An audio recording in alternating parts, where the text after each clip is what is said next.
Coach? Yeah, first off, I thought our guys played really well tonight. They looked confident and they were aggressive, and I thought Day and Jizzle really set a tone early in the game for that, making plays for themselves, making plays for others. I thought our movement off the ball early in the game, created some of those opportunities for Day and Jizzle, and then I thought that kind of permeated throughout the team. There was contributions all over the place tonight. I mean, I thought Dylan defensively really gave us something. He was all over the place. He did a great job in his ball screen defense.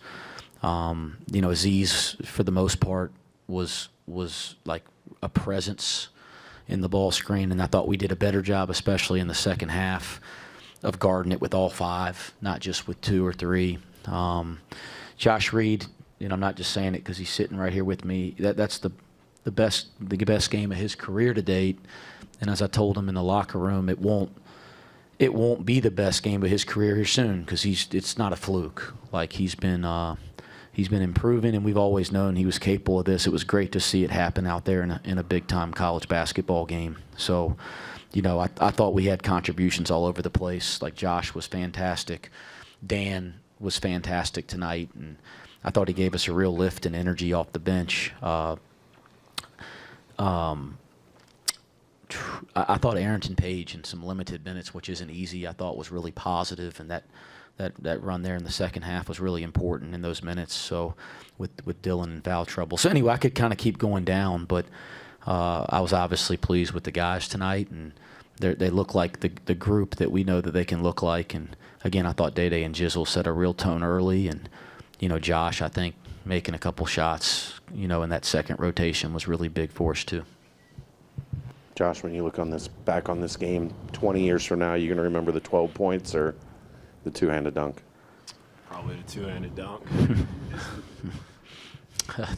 That's the most excited I've seen our bench all year, and Josh dunked it with two. I do want to say one more thing before I take some questions. We had a sellout crowd tonight, and they really brought it for us tonight. And so that's how it is here every night. So it's nothing new, but you always want to recognize that. So there's a lot of appreciation from myself and our team for that. What's the feeling when you go in at half, you're shooting 63%, somehow losing, and then you still come out and are banging them in? Well, I thought other than the last 40 seconds of the first half, I thought we played pretty well.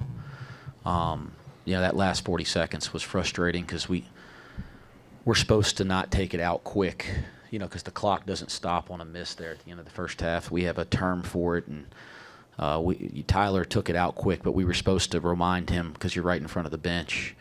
So we should have had the last shot and should have, kind of killed the 2-for-1 opportunity for them, and we didn't. And then they trap, and we turn it over, and then we foul the three-point shooter, and he makes it. So that was a tough stretch there. But outside of that, I thought we played really well, and I thought they played well. Like, we made some errors there defensively.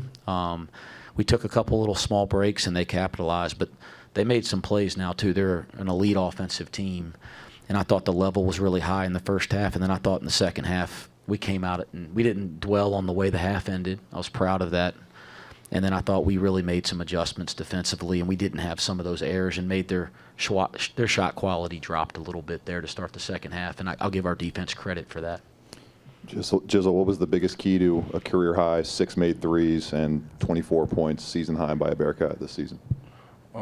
Just making sacrifices, like we talked about earlier this week as a team.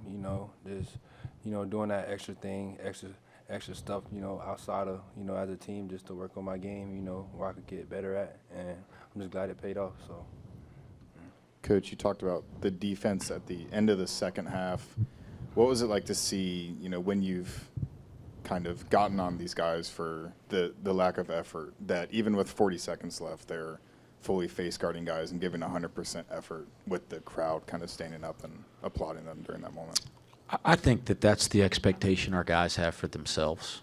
I think, they have the expectation to play with that kind of energy and that kind of competitiveness, and they know they're capable of it. I think at times, if it's looked like at any point it hasn't been there, I don't think it's for a lack of want to or try. I think sometimes they've just kind of carried the frustrations of playing in the Big 12 on their shoulders too much, and you can see it in other areas. And I thought this week they've let all that go and just gone and played. And when you do that and you play with a free mind is the term I like to use. You just let all go and go hoop and do what you do every day. I think you play with more spirit, and I think our team's playing with more spirit. And it's not a fluke. Like, it's not a one-off. They've been doing it all week in practice and in our last 2 games.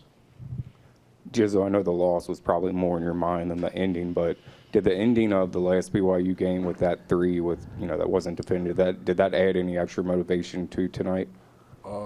Definitely. You know what he's talking about? Yeah, when they shot it. Yeah. Yeah, it definitely added some fire in us. We felt disrespected, so, we were just glad that we got another chance at them, and just got to even it out, 1-1. So, yeah, I don't really try to get into too much of the back and forth stuff, but if you disrespect us, we gonna remember that, and if we get a chance to play you again, that's gonna be in our mind. So, yeah. West, 22 points allowed in the paint first half, 6 in the second. What was the biggest difference? Yeah, I'd like to sit here and tell you guys that I, like John Wooden, and drew up some great defensive strategy at halftime, and that's not the case, guys. That I thought our players just made adjustments. They made adjustments to not taking little breaks. Their pressure picked up. Again, our ball screen coverage, they executed it the way they executed it in practice yesterday, and guys flew around and made some plays. So our guys made some adjustments. And when you play, again, they're a great offensive team.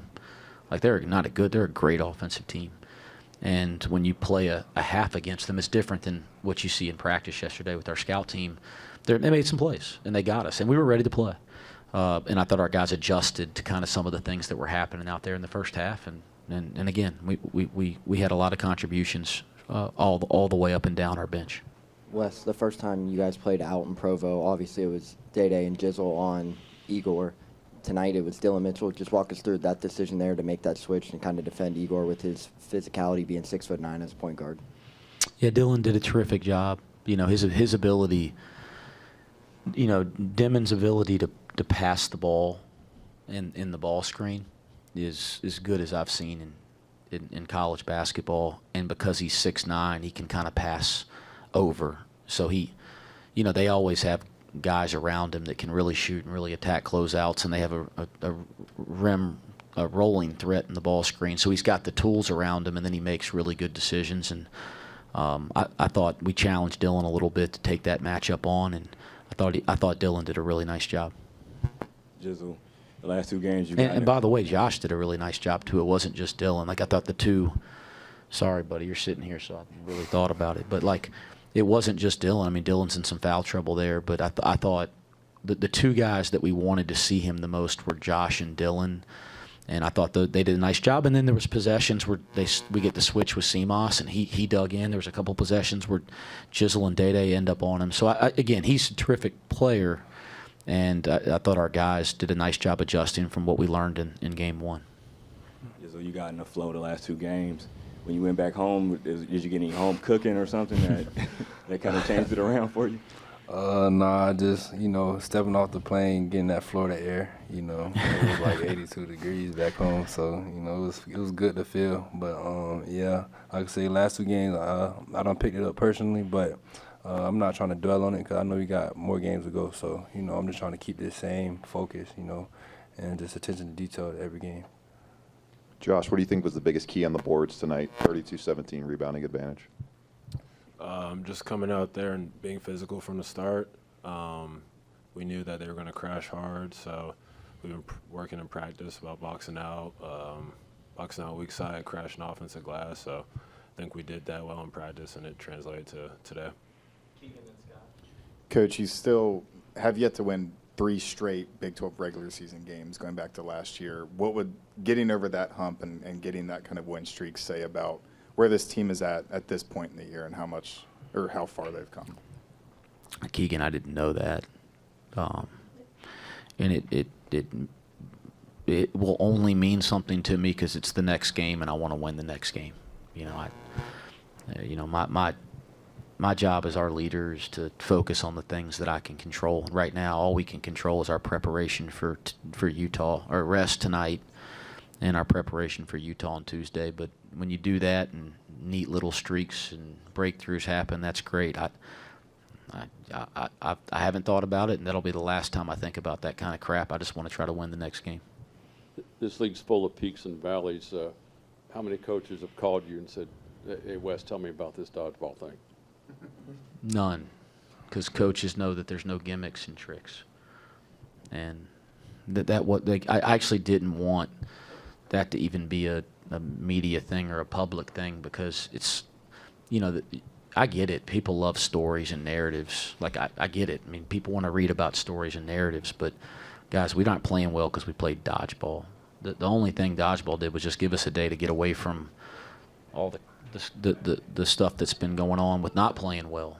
It just gave us a chance to go be kids, including the coaching staff, and have some fun, and realize that if we play basketball like we're kids having a good time, we'll play better. So, we're not a damn dodgeball team, and I like, stories are cool, and being a part of a team and doing stuff like that's cool, but I'm so sick of hearing about it in media, because it's not about that. These guys are playing better basketball. They're playing confidently. They're playing more together.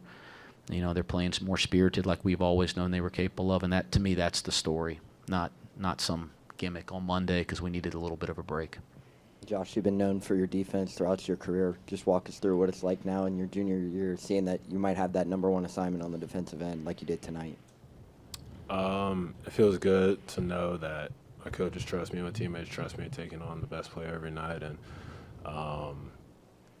it's also my other teammates helping me, around me, talking to me, helping me on defense, and yeah.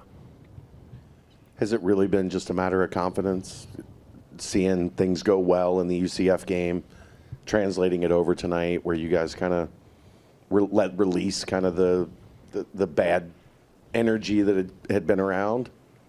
Is confidence kind of the biggest thing? I wouldn't say confidence. It's just like having fun with it. That's one thing I think at this level we forget, because there's a lot of pressure, outside noise that goes on around. So coach just remind us to have fun. Do what we love since we was kids. And we got the ability to do this at the highest level. So just taking a moment to realize where we at, where our feet are, and just being blessed to be able to just play college basketball, because a lot of people don't get a chance to do this. So. Two more, Ryan and Keegan. Jizzle, Coach West entered Dede Thomas into the starting lineup. It seems like you two have really played well together. How much has that helped with the flow of the offense? I think it helped tremendously. We could both create our own shots and get others going. So, it helps take the pressure off one another. So, I've been glad, that happened, and I just seen like an improvement in our offense, and we just got to keep it going. 2-0 lately, but we not gonna dwell on it. Just on to the next one. Coach, Josh had those two moments after the second three and then after the dunk where BYU called a timeout and the bench got to come out to him and celebrate with him. What was that like to see for you, just a guy who's kind of been trying to grind and put together a specific role in the rotation, just to have those two moments in a big game? I just like seeing our guys have fun. As a coach, I love our kids. So, like Jizzle just said, I think at some point we got away from enjoying it, and we all started doing this at one point for nothing other than it brought us so much joy to play this game or coach this game. And so, like, to see our guys have fun and to see them share in Josh's success. That's what a team is about. So I love that. Now, after that, you got to try to settle down and get them to take a couple deep breaths. And I didn't like the way we played after that timeout both times. But I do. I like seeing our guys have fun. And they're good. They're good guys. They care too much sometimes. So it's good to see them back, playing the game the way that we know that they have always been able to play it. Thank you, guys. Thanks. Thank you.